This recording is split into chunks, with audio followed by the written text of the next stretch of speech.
یہ جو واپسی ہوئی نواز شریف صاحب کی 7 سال بعد، اس سے سیاسی نظام کو استحکام ملے گا یا ایک دفعہ پھر نکالے جائیں گے؟ کون نکالے جائیں گے؟ نواز شریف صاحب۔ نواز شریف کہاں سے پارلیمان سے نکالے جائیں گے؟ جی جی۔ کیوں لگتا ہے آپ کو ایسا کہ پارلیمان سے وہ نکالے جائیں گے؟ یہ سوال مجھے اس سوال کا بیک گراؤنڈ سمجھ نہیں آیا۔ واپس آئے ہیں وہ لندن سے پاکستان، تو وہ وزیر اعظم بننے کے لیے آئے تھے۔ نون لیگ نے بڑے بڑے فرنٹ پیج کے اشتہارات چھاپے تھے اخبارات میں، ٹیلی ویژن پہ کیمپینز چلائی تھیں، پاکستان کو نواز دو، وزیر اعظم نواز شریف۔ تو یہ وہی ہوا کہ دکھایا کچھ اور اس کے بعد ڈیلیور کچھ اور کیا۔ سو بننے تو نواز شریف پاکستان سے وزیر اعظم آئے تھے نا، سو وزیر اعظم تو نہیں بن سکے، تو میں نہیں سمجھتی کہ اب وہ پارلیمان سے کم از کم نکالے جائیں گے۔ ایم این اے تو وہ بن چکے ہیں، ہاں ان کی اپنی جو سیٹ ہے اس کے بارے میں پاکستان تحریک انصاف کا دعویٰ ہے کہ یہ سیٹ ان کی ہے، یاسمین راشد کی ہے۔ الیکشن کمیشن میں میرا خیال ہے کہ یاسمین راشد، اچھا یہ بڑا مسئلہ ہے، یہ بڑا ایک مذاق ہے، بڑا ایک تماشا ہے۔ پاکستان تحریک انصاف کلیم تو کرتی ہے کہ اس کی 180 سیٹیں ہیں، اور کچھ سوشل میڈیا پہ ان کے جو زیادہ مجاہدین ہیں وہ کہتے ہیں جی 220 ہے، شکر ہے 336 نہیں کہہ دی انہوں نے، کہنے کو وہ بھی کہہ سکتے ہیں، وہ بھی کلیم کر سکتے ہیں، بٹ اینی وے لیکن الیکشن کمیشن میں جتنی پٹیشنز گئی ہیں ان کی، وہ 30 سے بھی کم ہیں، جن میں سے اکثریت خیبر پختونخوا سے ہیں، جہاں پہ ان کی اپنی پارٹی جیتی ہوئی ہے۔ سو یہ آپ کو ایک تضاد نظر آتا ہے نا، کانٹرڈکشن آپ کو نظر آتی ہے۔ بیانیے میں بیانیہ بہت تگڑا ہے ان کا، فارم 45 فارم 47، دھاندلی نہیں، دھاندلا ہو گیا، مینڈیٹ چور وغیرہ وغیرہ وغیرہ، یہ سب کچھ۔ لیکن بطور صحافی ہمارا کام ہے کہ ہم حقائق کو بھی کنکھالیں، تو آپ لوگ جا کے الیکشن کمیشن میں پتہ تو کریں کہ پی ٹی آئی نے ای سی پی میں درخواستیں کتنی ڈالی ہیں۔ 180 سیٹیں اگر آپ کی ہیں تو ٹھیک ہے، آپ کی 80-90 اس وقت موجود ہیں، تو اس کا مطلب ہے کہ 80-90 باقی اپلیکیشنز تو آپ کی ہونی چاہیے نا ای سی پی میں، نہیں ہیں، 30 سے بھی کم ہیں، اور ان میں سے اکثریت کے پی سے ہیں جہاں سے آپ خود جیتے ہوئے ہیں۔ تو یہ بڑا ایک عجیب، ایک مذاق، ایک تماشا لگتا ہے۔ تو بہرحال سوال آپ کا چونکہ نواز شریف کے بارے میں تھا، وہ میں نے جواب آپ کو دے دیا۔ میرا خیال ہے کہ وہ ایم این اے کا ٹینیور تو اپنا رکھیں گے، لیکن حاضری کتنی رہتی ہے نواز شریف کی قومی اسمبلی میں، یہ پہلے بھی انڈر کوسچن آتا تھا کہ وہ پارلیمان کو عزت نہیں دیتے تھے، ووٹ کو عزت دو کا نعرہ تو تھا۔ اب دیکھنا پڑے گا کہ نواز شریف پارلیمان کو کتنی عزت دیتے ہیں، کتنے سیشنز میں اپنی حاضری یقینی بناتے ہیں، اور اگر وہ کنگ میکر کے طور پہ باہر بیٹھ کے سینٹر کی گورنمنٹ کو چلائیں گے، پنجاب کی گورنمنٹ کو چلائیں گے، دیکھنا پڑے گا۔ ایک ہوتا ہے نا کہ آپ ڈرائیور ہیں، آپ ڈرائیونگ سیٹ پہ بیٹھے گاڑی چلا رہے ہیں، وہ فرق ہوتا ہے۔ آپ کے ساتھ کوئی بیٹھ کے، آپ کو نہ آتی ہو گاڑی چلانا، آپ نے نئی گاڑی سیکھی ہو یا آپ سیکھنا چاہ رہے ہوں، اور آپ کے ساتھ بیٹھا بندہ آپ کو سکھا رہا ہو کہ گاڑی چلانی کیسے ہے، تو فرق بہت ہوتا ہے، بڑا ڈر کے، بڑا سہم کے چلاتے ہیں۔ بالکل ٹھیک ہے۔ تو مریم نواز جو ہیں وہ، ان کی صورتحال یہی ہے کہ وہ پنجاب کی ڈرائیونگ سیٹ پہ ہیں، بٹ فرسٹ ٹائم ہیں، اور ان کے ساتھ کی پیسنجر سیٹ پہ بیٹھے ہیں نواز شریف۔ تو کتنی روانی کے ساتھ وہ چلوا سکتے ہیں پنجاب کی گاڑی، اور شہباز شریف کا اصل امتحان جو ہے وہ اب سٹارٹ ہوگا۔ اچھا مجھے بتائیے گا، مولانا فضل الرحمان نے اپوزیشن میں بیٹھنے کا اعلان کیا ہے، مولانا فضل الرحمان صاحب اپوزیشن کے لیے کتنا خطرہ بن سکتے ہیں حکومت کے لیے اپوزیشن میں بیٹھ کر، کیونکہ انہوں نے باقاعدہ طور پر اعلان کر دیا ہے؟ آپ کیا سمجھتی ہیں مولانا صاحب، حکومت کے لیے اپوزیشن میں بیٹھ کر خطرہ ثابت ہو سکتے ہیں؟ مولانا فضل الرحمان صاحب ایک جہاندیدہ سیاستدان ہیں، سینئر سیاستدان ہیں، میں ان کی عزت کرتی ہوں، ان کی پارٹی کی مذہبی سیاسی رہنما ہیں، ایک بڑی فالوئنگ ہے ان کی پاکستان میں، مذہبی فالوئنگ ان کی کافی زیادہ ہے، لیکن خطرہ وہ بن جائیں حکومت کے لیے میں نہیں سمجھتی، کیونکہ زرداری صاحب کے بہت اچھے تعلقات ہیں مولانا فضل الرحمان سے، اور نواز شریف سے شکوے ضرور ہیں۔ مولانا صاحب صدر پاکستان کے عہدے کے خواہش مند بھی تھے، پھر ان کا کہنا ہے کہ ان کو سیٹیں کم ملی ہیں۔ اب یہ بھی انٹرسٹنگ چیز ہے کہ مولانا اسی جماعت کے ساتھ ایک طرح سے اس وقت تک کا وربل الائنس تو ہے پی ٹی آئی کے ساتھ، جہاں پر شکوہ بھی مولانا کو خیبر پختونخوا میں ہی ہے سب سے زیادہ دھاندلی کا۔ تو یہ میں نے اپنے انٹرویو میں بھی پوچھا تھا جب میں نے مولانا سے انٹرویو کیا کہ آپ کو تو خود شکوہ ہے پی ٹی آئی سے دھاندلی کا، تو آپ ان کے ساتھ بات کیسے کر رہے ہیں؟ تو مولانا بڑے، چونکہ ان کا حصہ مزاح بڑی زبردست ہے، تو انہوں نے کہا جی جب وہ مجھ سے ملنے آئے تھے پی ٹی آئی والے، تو میں نے ان سے کہا تھا کہ ہمیں تو شکوہ ہی یہی ہے کہ ہمارے خلاف دھاندلی آپ کے حق میں ہوئی ہے۔ سو خیر بہرحال بٹ میں نہیں دیکھتی کہ مولانا فضل الرحمان کو حکومت کے لیے خطرہ ہوں گے. زرداری صاحب ان کو منا لیں گے یا منانے کے قریب قریب کم از کم ضرور لے آئیں گے, اور پھر زرداری صاحب چونکہ صدر پاکستان کا عہدہ رکھتے ہیں تو میرا خیال ہے کہ معاملات کچھ بہتر ہو جائیں گے. ابھی جس وقت ہم یہ ریکارڈ کر رہے ہیں کل رات کو بھی گئے ہوئے تھے نا نون لیگ پیپلز پارٹی والے مولانا صاحب کے پاس, اور مولانا صاحب ایک سلجھے ہوئے جہاندیدہ سیاست دان ہے, وہ معاملات کو کبھی بھی پوائنٹ آف نو ریٹرن یا بریکنگ پوائنٹ پہ نہیں لے کے جاتے, ہمیشہ گنجائش رکھتے ہیں بات چیت کی اور مفاہمت کی. مجھے یہ بتائیے گا, دوبارہ 9 مئی زیر بحث آنا شروع ہو گیا ہے, اب کیا لگتا ہے آپ کو؟ گزشتہ دنوں بھی ذکر ہوا, آج بھی پارلیمنٹ ہاؤس میں باقاعدہ طور پر شہباز شریف صاحب نے 9 مئی کا خوب جو ہے وہ ذکر کیا ہے, اور اس میں آپ کو کیا لگتا ہے 9 مئی کے کیس میں کیا عمران خان کو, ان کی سیاسی جماعت پی ٹی آئی کو کیا معافی ملے گی یا ابھی احتساب یا حساب دینا باقی ہے؟ نہیں جی, بالکل معافی نہیں ملے گی, کسی بھی صورت معافی نہیں ملے گی. 9 مئی کے حوالے سے جو معاملات ہیں عمران خان کے یا پاکستان تحریک انصاف کے, وہ آپ ختم شد سمجھیے, وہ آپ ڈن اینڈ ڈسٹڈ سمجھیے. ہاں اس کے ساتھ ساتھ میرے سمیت بہت سے جو دیکھنے والے سوچنے سمجھنے والے صحافی ہیں, سوال ضرور کیا, میں نے بھی یہ سوال کیا کہ آخر ایسا کیسے ہو گیا کہ جو 9 مئی میں ملوث ہیں لوگ اور جو جماعت, ان کو الیکشن میں حصہ لینے کی اجازت بھی مل گئی اور بہت سے لوگ الیکشن جیت بھی گئے. تو یہ ایک بڑا معمہ ہے, نہ سمجھنے کا نہ سمجھانے کا. اس کی گتھیاں میرا خیال ہے کہ آنے والے دنوں میں سلجھنا شروع ہو جائیں گی, لیکن ریاست کسی بھی صورت نہ تو 9 مئی کو معاف کرنے کے موڈ میں نظر آتی ہے اور نہ ہی معاف کرے گی. اور ابھی 9 مئی کا چل رہا ہے کیس, تو ایک دفعہ حکومت آ جانے دیں, اس کے بعد ذرا معاملات, کیونکہ اس وقت سب کا فوکس, پورے ملک کا جو فوکس ہے وہ اس چیز پہ ہے کہ جی حکومت بن جائے, ایک اپیرنٹ پولیٹیکل اسٹیبلٹی آ جائے, تو چیزیں ذرا یہ سموتھ اینڈ اسٹیبلائز ہو جائیں. پھر آپ کو 9 مئی کا مقدمہ مزید تیز رفتاری سے آگے بڑھتا ہوا عمران خان کے خلاف اور دیگر کے خلاف. سو بہت سی چیزیں ہیں, بہت سے ثبوت ہیں, میں نے بھی دیکھ رکھے ہیں جو کہ ابھی سامنے نہیں آئے بٹ آئیں گے, اور اس میں پھر 9 مئی کا جو پھندا ہے, سیاسی پھندا, وہ مزید سخت ہو سکتا ہے. بالکل ٹھیک ہے. مجھے بتائیے گا غریدہ فروقی صاحبہ, یہ بتائیے گا, کچھ امیدواروں کے ویڈیو پیغامات آئے تھے جن میں انہوں نے کہا کہ انہیں حیرت انگیز طور پر جتوایا گیا ہے, جس کے بعد ہم نے دیکھا حیرت انگیز طور پر راول پنڈی کے کمشنر کا ایک ویڈیو پیغام آیا. بعد میں یہ ایک الگ میٹر ہے کہ انہوں نے اس پر معافی مانگ لی, لیکن آپ کیا سمجھتی ہیں یہ ویڈیو پیغامات آنا, اس پر کیا ٹروتھ فائنڈنگ کمیٹی بننی چاہیے, فل کورٹ بینچ بننا چاہیے, کیا کہیں گے آپ؟ نہیں, دھاندلی کا دیکھیں فورم ہے باقاعدہ. مسئلہ یہ ہے پاکستان میں کہ ایک تو ماشاء اللہ ہماری قوم بڑی سادہ ہے, بڑی معصوم ہے, پھر ساتھ میں جذباتی بھی جی بھر کے ہے. سو ان کو جس قسم کا جھوٹا سچا بیانیہ آپ بیچیں گے وہ بک جائے گا, اور ہم لوگ تحقیق کرنے کی کوشش نہیں کرتے. ہم صحافیوں میں بھی یہ علت آ گئی ہے, ہم صحافیوں میں بھی یہ بیماری جو ہے نا وہ مزید آ گئی ہے. ہمارے سامنے کوئی خبر آ جائے, اس کو 5-10 دفعہ ٹھوک پیٹ کے بار بار سنایا جائے, ہم اس پہ اعتبار کر لیتے ہیں. ہم صحافی بھی تحقیق کرنے کی کوشش نہیں کرتے. تو ہم صحافی جب تحقیق نہیں کرتے تو پھر جو عوام ہے اس پہ آپ کس طرح ایکسپیکٹ کر سکتے ہیں کہ وہ تحقیق کے مشکل کام میں پڑیں گے. اور جہاں پہ آپ کو خدشہ ہوتا ہے کہ ہوتا ہے نا کہ آپ کے ذہن میں ایک نیریٹو بیٹھ گیا ہے کسی مخصوص سیاسی جماعت کا جو پیروکار ہیں, تو اگر آپ تحقیق کریں گے تو ہو سکتا ہے کہ اس تحقیق میں آپ غلط یا جھوٹے ثابت ہو جائیں. تو اس لیے بھی لوگ تحقیق نہیں کرتے کہ ہمیں خود ہی اپنے بیانیے پہ شرمندگی نہ ہو. خیر بہرحال, جو دھاندلی کے معاملات ہیں ان کی تحقیق کرنے کے لیے, تفتیش کرنے کے لیے ادارے موجود ہیں. بیانیہ بنا کے, ویڈیوز بنا کے, پریس کانفرنسز کر کے, میڈیا پہ آ کے, ٹھیک ہے آپ اپنا ایک بیانیہ تو بیچ دیں گے, نیریٹو آپ اپنا بیچ دیں گے, آج کل نیریٹو کا دور ہے, لیکن آپ حقیقت ثابت نہیں کر پائیں گے.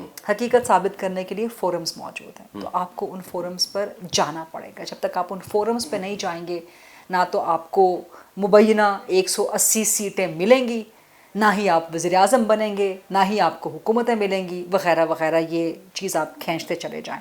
سو فورمز پہ جانا چاہیے, اور وہی حتمی فورمز ہیں. اور ہم صحافیوں کو بھی اپنی ذمہ داری کا احساس کرنا چاہیے. ہمیں پاپولزم کے اور فیشزم کے نرغے میں نہیں آنا چاہیے, یہ ہماری ذمہ داری ہے. بطور ایک شہری بھی اور اس سے پہلے بطور ایک انسان، کہ جہاں پر بھی آپ کو جھوٹ اور سچ میں تفریق کرنے کا موقع ملے تو آپ پوری سچائی کے ساتھ، ہم بھی انسان ہیں، غلطیاں ہو سکتی ہیں، لیکن کوشش کرنی چاہیے کہ جو ایک جھوٹ اور سچ کے درمیان فائن تھن لائن ہوتی ہے اس کو ہم مینٹین کریں. اور میرا ہمیشہ سے میرا یہ ایمان ہے، میرا یہ ماننا ہے کہ آپ فیشزم کو کسی بھی طور پہ جمہوریت کے لبادے میں، کسی بھی فینسی ریپر میں لپیٹ کے عوام کو بیچ نہیں سکتے، نہ آپ کو بیچنا چاہیے. اور معذرت کے ساتھ ہم صحافی بہت کر رہے ہیں آج کل. اچھا مجھے یہ بتائیے گا، دیکھیں 14 دن کے اندر الیکشن کمیشن نے فارم 45 کو الیکشن کمیشن کی جو آفیشیل ویب سائٹ ہے اس پر شائع کرنا ہوتا ہے. آج مختلف سیاسی جماعتوں نے پارلیمنٹ میں باقاعدہ طور پر حلف اٹھا لیا ہے اور 14 روز سے زیادہ کا وقت جو ہے وہ گزر چکا ہے اس معاملے پر. اب چیف الیکشن کمیشن، جو چیف الیکشن کمشنر صاحب ہیں، وہ ابھی تک الیکشن کمیشن کی آفیشیل ویب سائٹ پر فارم 45 کا رزلٹ جو ہے وہ شیئر نہیں کر سکے. آپ کیا سمجھتی ہیں یہ جو معاملات ہیں، الیکشن کمیشن کیا آرٹیکل، جو چیف الیکشن کمشنر ہیں وہ کیا آرٹیکل 6 کے مرتکب نہیں پاتے اس معاملے پر؟ کیا انہوں نے جو ہے وہ اگر اتنا ڈیلے ہو گیا ہے یہ معاملہ، اتنا انہیں اس معاملے کو انہوں نے یہ ڈیلے کر دیا ہے، تو اس ادارے کا کوئی مقصد ہے؟ اس پر کیا کہیں گے؟ یہ بہت سخت سوال ہے آپ کا. آرٹیکل 6 کا آپ ایک طرح سے مطالبہ کر رہے ہیں یا آپ اس مطالبے کو سوال کی صورت میں پیش کر رہے ہیں. آرٹیکل 6 کوئی معمولی بات نہیں ہے، غداری کا معاملہ ہوتا ہے یہ.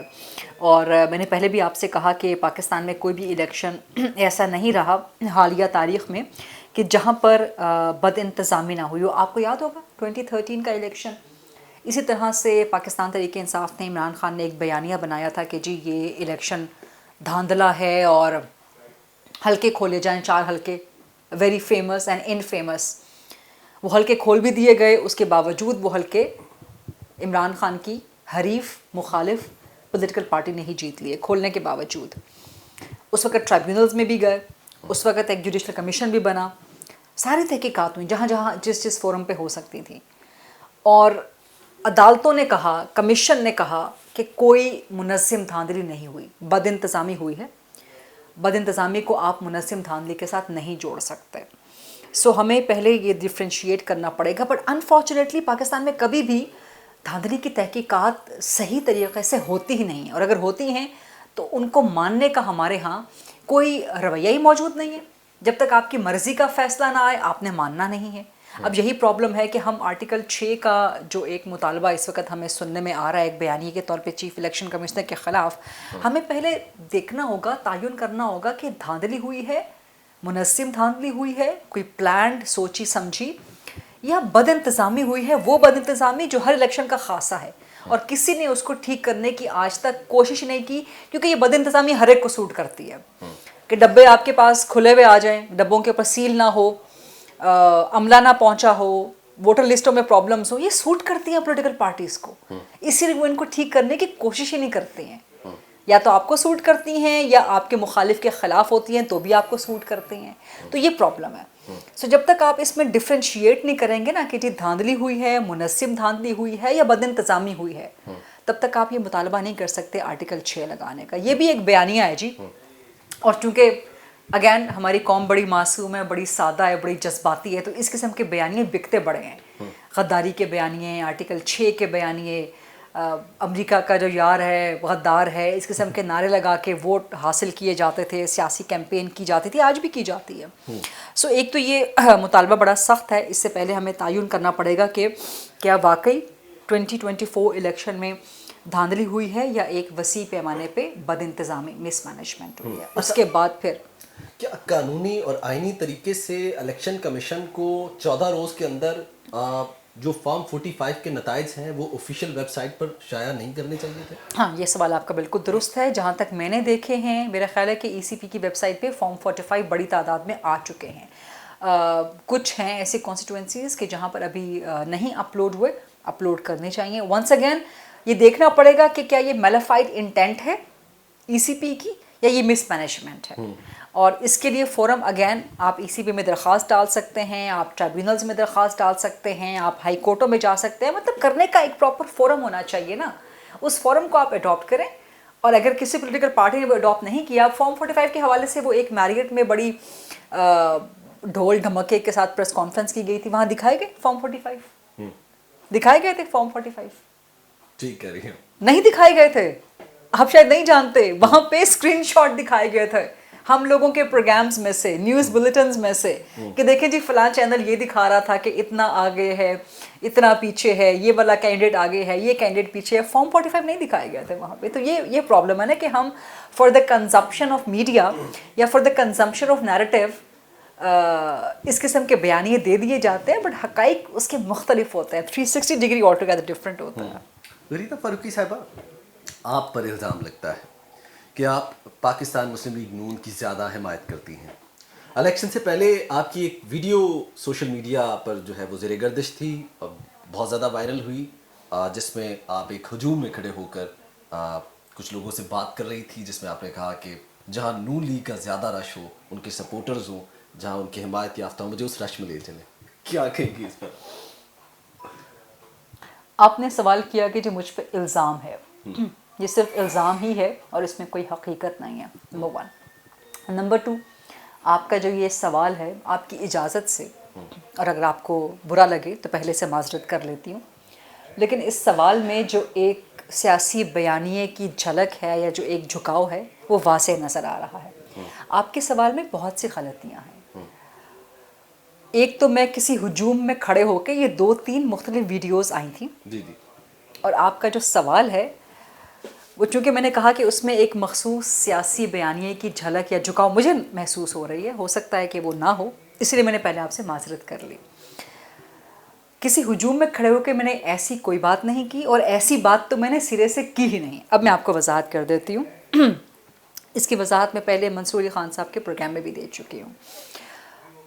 پرابلم پتہ کیا ہے کہ ہمارے ہاں ایک مخصوص پولیٹیکل پارٹی, اس نے جھوٹ کا بازار اتنا گرم کر دیا, اتنا گرم کر دیا. اور یہ جو سوشل میڈیا ہے نا ہمارے فونز پہ, ہم اسکرول کرتے جاتے ہیں, جو ویڈیو آ رہی ہے ہم آنکھیں بند کر کے اس پہ آمنن صدقن کہہ دیتے ہیں. تحقیق کی ہم کوشش ہی نہیں کرتے کہ جی یہ سچ ہے جھوٹ ہے. اب یہ 2-3 ویڈیوز میری الیکشن کوریج کے دوران پاکستان تحریک انصاف نے وائرل کر دی یا کروا دی, ایک مخصوص انٹینٹ, ایک مخصوص ایجنڈے کے تحت. اس میں ایک ویڈیو تو ایسی تھی جیسے طیب گوندل صاحب آپ اپنا مائک پکڑ کے کسی بھی بازار میں کوئی بات کر رہے ہوں, اور کوئی دوسرا بندہ دور سے آپ کی ویڈیو بنا لے اور کہہ دے کہ جی طیب گوندل صاحب ریاست کے خلاف ایک پروگرام کر رہے ہیں, تو کیا وہ حقیقت ہو جائے گی؟ بالکل. آپ 100 میٹر یا چند 10 میٹر کے فاصلے پر بھی لوگوں سے بات کر رہے ہوں, چاہے آپ مہنگائی کے بارے میں ہی پوچھ رہے ہوں کہ جی ملک میں مہنگائی کتنی ہے, بالکل جی, یا آپ کسی بھی معاملے پہ بات کر رہے ہوں, لوگوں سے شارٹس لے رہے ہوں, اور پیچھے 10-20-30 میٹر دور کھڑا ایک بندہ یا کوئی بھی شخص وہ ویڈیو بنا لے کیمرے پہ اور کہہ دے کہ جی طیب گوندل صاحب جو ہیں وہ یہ ریاست مخالف ایک پروگرام کر رہے ہیں, اور وہ چڑھا دے سوشل میڈیا پہ, تو کیا وہ حقیقت ہو جائے گی؟ بالکل. تو یہی کیا پاکستان تحریک انصاف نے کہ میں ہجوم میں کھڑی لوگوں کے ساتس لے رہی تھی اس کانسٹیٹوئنسی کے بارے میں, اور دور سے کسی شخص نے ویڈیو بنا لی اور کہا دیکھیں جی یہ پیڈ پروگرام کر رہی ہیں, اور اپلوڈ کر دی, اور اس کو پھر اٹھا لیا پاکستان تحریک انصاف نے. اچھا مزے کی بات, جس کانسٹیٹوئنسی میں پروگرام کر رہی تھی اسی کانسٹیٹوئنسی سے پاکستان تحریک انصاف جیتی, اور اسی کانسٹیٹوئنسی کے پروگرام میں جب میں نے وہ دکھائیں پروگرام کے کلپس اور پروگرام کے لنکس میں نے اپلوڈ کیے, اور میں نے سوال کیا کہ جی آپ دیکھیں اس میں اگر 10 لوگوں نے کہا ہے کہ ہم پی ٹی آئی کو ووٹ دیں گے تو 10 کے قریب ہی لوگوں نے کہا کہ ہم نون کو دیں گے, اور کچھ لوگوں نے کہا ہم پیپلز پارٹی کو ووٹ دیں گے. تو میرے پروگرام میں ہمیشہ بیلنس رہتا ہے, اور جو حقیقت ہوتی ہے وہ دکھائی جاتی ہے. جس ویڈیو کا, یہ 2-3 ویڈیوز ہیں, میں کسی ہجوم میں کھڑی وہ بات نہیں کر رہی جس کا آپ نے حوالہ دیا ہے. اب آ جاتے ہیں اس کی طرف جو آپ کے جملے کا لاسٹ سینٹینس ہے کہ جی مجھے کہیں ایسے, کیا آپ نے کیا کہا ہے؟ میں نے یہی آپ سے پوچھا تھا کہ آپ کی آخری لائنز کیا تھی سوال کی؟ سوال کی آخری لائنز یہ تھی کہ اس وقت کیونکہ پاکستان تحریک انصاف کے سپورٹرز آپ نے جیسے کہ بتایا نہیں آخری لائنس کیا تھی آپ کے اس سوال کی آخری لائنس کی کس ویڈیو میں آپ کیا کہہ رہی ہیں کہ جہاں نون لیگ کے زیادہ رش ہے ان کے کارکنان کا یا ان کے ورکرز کا سپورٹرز کا ان کے جو حمایت کرنے ہاں والے یہ ایک سیپریٹ ویڈیو ہے. اب اس کی کہانی بھی میں آپ کو سنا دیتی ہوں. میں کور کر رہی تھی لاہور کا حلقہ NA-119 جہاں سے مریم نواز کھڑی ہوئیں اور پھر وہاں سے وہ جیتے بھی. خواجہ عمران نذیر ان کی جو ہے وہ کیمپین چلا رہے تھے اور یہ جو ویڈیو ہے یہ آف دا کیمرہ تھی, یہ آف دا ریکارڈ تھی. جیسے آپ میرے پاس ریکارڈ کرنے آئے نا ویڈیو, تو ایک تو گفتگو ہے جو ہم کیمرے کے سامنے کر رہے ہیں, ایک گفتگو وہ ہے جو آپ آئے ہیں تو میں نے آپ سے ذرا ویسی گپ شپ لگائی ہے. تو اس گپ شپ کی ویڈیو اگر کوئی اپلوڈ کر دے تو کیا وہ مناسب ہوگا؟ وہ غیر مناسب ہوگا اخلاقی طور پہ. ٹھیک ہے, تو یہ وہ تھی گپ شپ کہ میں اسی علاقے میں NA-119 پاکستان تحریک انصاف کی کوریج کر کے آئی تھی. اچھا, ہمارے ہاں کانسٹیٹوئنسیز کا معاملہ اس دفعہ ڈی لیمیٹیشن کے بعد بہت انٹرسٹنگ ہو گیا ہے اور ایسی کانسٹیٹوئنسیز آ گئی ہیں کہ آپ درمیان میں مثال کے طور پہ سڑک ہے, اس طرف کا علاقہ نون کا گڑھ ہوگا, اس طرف کا علاقہ PTI کا گڑھ ہوگا, وہاں PTI کے ووٹس آتا ہوں گے لیکن ہوگی ایک ہی کانسٹیٹوئنسی. سو میں جب یہ NA-119 کور کر کے آئی تو اچھرا اور 2-3 علاقے اور وہاں پر پاکستان تحریک انصاف کا ووٹ کافی تگڑا, کافی مضبوط تھا, کافی اچھا ووٹ تھا. سو میں وہاں جس سے پوچھتی تھی وہ کہتے تھے جی ہم PTI کو ووٹ دیں گے اور یہ پروگرام میں سب آن ایئر گیا بھی ہے. سو جب میں ان علاقوں کو کور کر کے آئی سو اس کے بعد پھر خواجہ عمران نذیر کو ہم نے ساتھ لے کے الیکشن کی کوریج کرنا تھا اور ہم نے ان کو جو الیکشن کے پروگرامز کا ایک فارمیٹ ہوتا کہ آپ سیاستدانوں کو باہر لے کے جاتے ہیں, عوام کے سامنے اکاؤنٹیبل ٹھہرواتے ہیں, عوام ان سے سوال کرتی ہے, آن کیمرہ سوال کرتی ہے وغیرہ وغیرہ. سو ہم جب گئے خواجہ عمران نذیر کے پاس سو لوگوں کی ایک مروت ہوتی ہے, رواداری ہوتی ہے. آپ بھی طیب گوندل صاحب جہاں کسی کے پاس جاتے ہوں گے انٹرویو کرنے کے لیے تو آپ کو چائے پانی پوچھتا ہوگا, رائٹ. سو ہم چونکہ میں خاتون تھی, میرے ساتھ 3-4 خواتین اور تھیں, تو خواجہ عمران نذیر صاحب نے ایک جو اخلاقی اقدار ہوتی ہیں ہمارے معاشرتی اقدار, انہوں نے کہا جی آپ اوپر آ جائیں. میں نے کہا نہیں جی آپ, ہم لوگ نیچے اپنے کریو کے ساتھ کھڑے تھے, انہوں نے کہا آپ خواتین کو اوپر بھیجتے ہیں. میں نے کہا نہیں جی بس آپ نیچے آ جائیں اور ہم چلتے ہیں اور پروگرام ریکارڈ کرتے ہیں آپ کے ساتھ. انہوں نے کہا نہیں آپ خواتین اوپر آئیں اور یہ مناسب نہیں ہے, یہ ہماری اقدار نہیں ہے کہ خواتین آئیں اور ہم ان کو کم از کم بٹھا کے کچھ کھانا وانا نہ کھلائیں اور ان کو بخیر اس کے جانے دیں, اور آپ کا کریو بھی ساتھ ہے, کیمرہ مین وغیرہ بھی ہیں. سو ہمارے بار بار انکار کرنے کے باوجود انہوں نے کہا کہ نہیں جی آپ کھانا وغیرہ کھا کے پھر ہمارے پاس سے جائیں گے. اور یہ مسلم لیگ نون کا اور پیپلز پارٹی کا خاصہ ہے. مولانا فضل الرحمان صاحب بھی بڑے مہمان نواز ہیں, باقی جماعت MQM بڑی مہمان نواز ہے, MQM کی 90 کی حلیم بہت مشہور ہے. سو یہ ہمارا سیاسی کلچر ہے, یہ ہمارا سوسائٹل کلچر ہے, ہماری سوسائٹی کا یہ کلچر ہے جو کہ بہت خوبصورت ہے. خواتین کی عزت کرنا اور ویسے بھی صحافیوں کو عزت وغیرہ دینا, یا کوئی بھی آپ کے پاس ملنے کے لیے آئے تو آپ اسے کھانا چائے پانی پوچھتے ہیں لازماً. سو وہاں پہ گپ شپ لگ رہی تھی, بہت 5-10 منٹ کی گپ شپ لگی وہیں کھانا وغیرہ کھاتے ہوئے. سو اس پر میں ایک طرح سے آپ سمجھیں کہ میں it was on a light note, it was a banter. جب آپ کسی سے گپ شپ لگا رہے ہوتے ہیں تو آپ ذرا ان کو تھوڑا بہت طنز اور تنقید بھی کر لیتے ہیں. تو میں خواجہ عمران نذیر کو یہ کہہ رہی تھی کہ جی میں ابھی کوریج کر کے آئی ہوں NA-119 کی, اور میں جن جگہوں سے جا رہی ہوں وہاں پہ سارا PTI کا ووٹ ہے, تو آپ مجھے وہ علاقے تو بتائیں جہاں آپ کا ووٹ بھی تو ہو.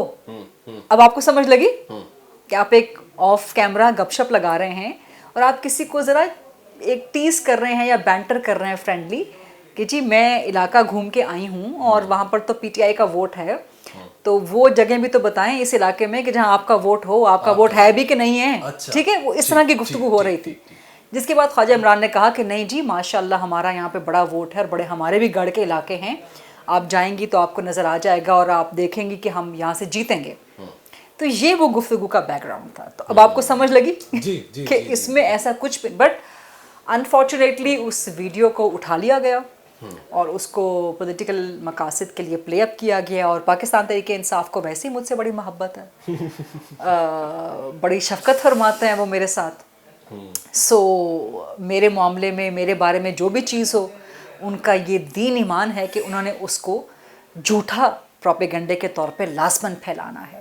سو یہ وہ صورتحال ہوئی, اور اس قسم کی جو چیزیں آپ نے مجھ سے پوچھ لیا آج تو میں نے آپ کو وہ کلیریفائی کر دیا. Otherwise I don't even consider these things